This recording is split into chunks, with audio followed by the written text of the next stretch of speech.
Are you buying a property and wondering how to hold title to that property? Did you know the way you hold title can impact your taxes, legal rights, and even your estate planning?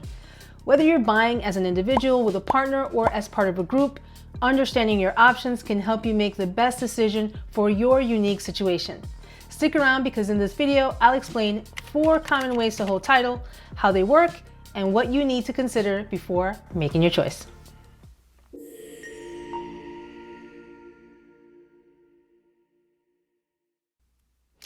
All right, so how should you hold title when buying a home?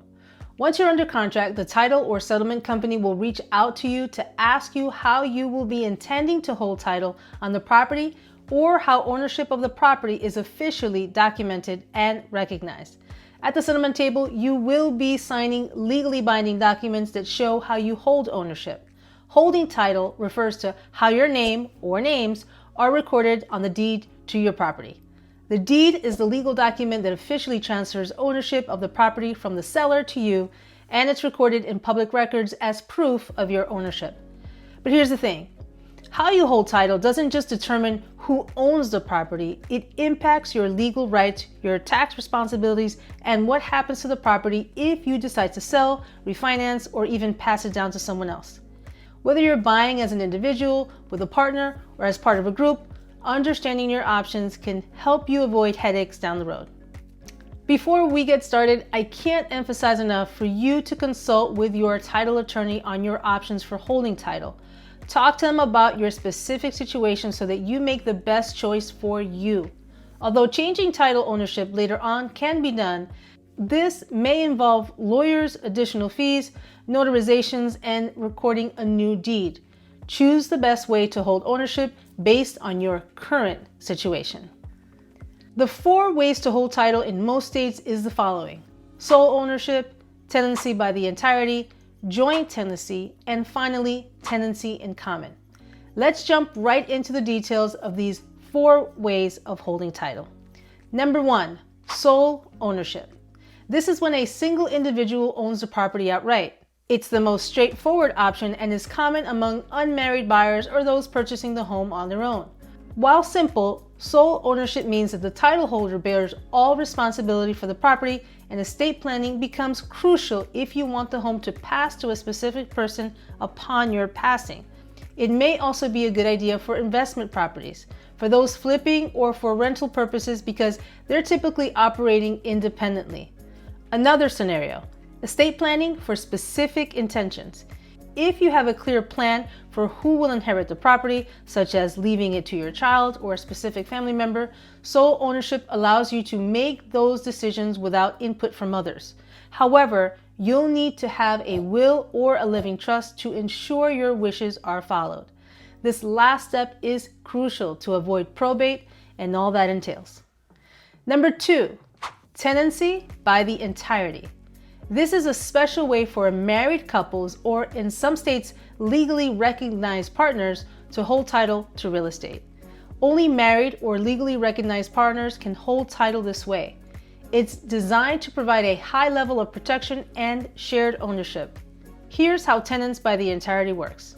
Unlike other forms of joint ownership, tenancy by the entirety treats both spouses as a single legal entity. This means neither spouse can independently sell, mortgage, or transfer their share of the property without the other's consent. Similar to joint tenancy, if one spouse passes away, the property automatically transfers in full to the surviving spouse without going through probate. One of the unique benefits is creditor protection. In many states, creditors of one spouse cannot place a lien on or seize the property held as tenancy by the entirety. However, this protection doesn't apply to debts owned by both spouses jointly.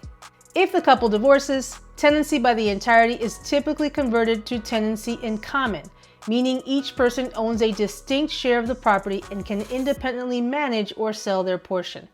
This option is considered an ideal way for married couples to hold title due to its built-in legal and financial protections. Number 3, joint tenancy. Joint tenancy is a type of ownership where 2 or more people share equal ownership of a property, and it comes with a key feature: the right of survivorship. This means that if one owner passes away, their share of the property automatically transfers to the surviving owner or owners without needing to go through probate. Joint tenancy creates a seamless transition of ownership, making it a popular choice for those who want to avoid complications in the event of an owner's death. Now, who might use joint tenancy?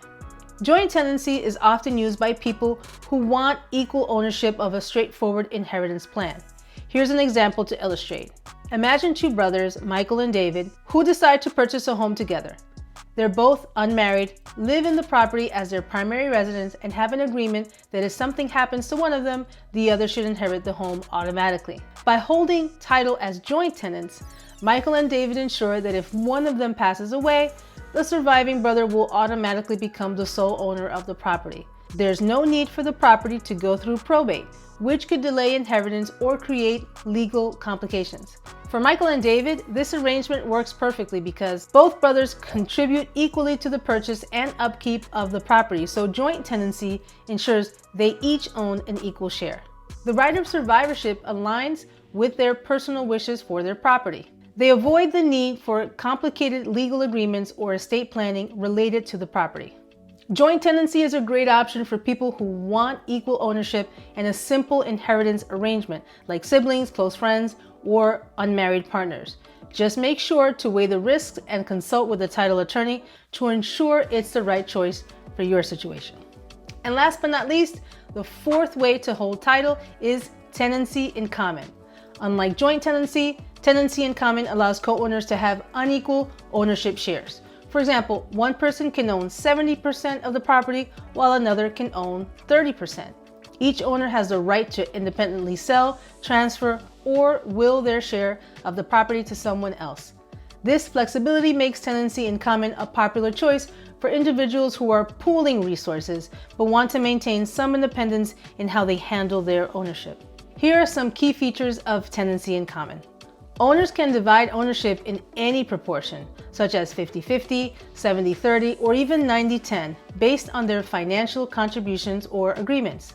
Unlike joint tenancy, when one owner passes away, their share doesn't automatically transfer to the other owners. Instead, it becomes part of the deceased owner's estate and is passed down according to their will or trust.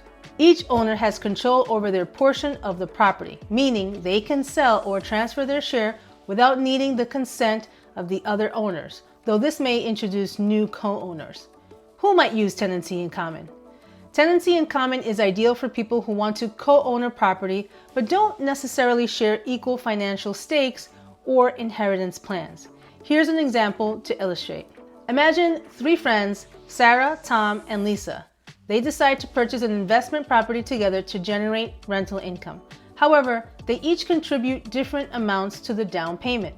Sarah contributes 50%, Tom contributes 30%, and Lisa contributes 20%. By holding title as tenants in common, their ownership shares can reflect their financial contributions. This structure ensures each person's stake in the property matches what they've invested. Additionally, each friend can decide what happens to their share if they pass away. For example, Sarah wants her share to go to her children.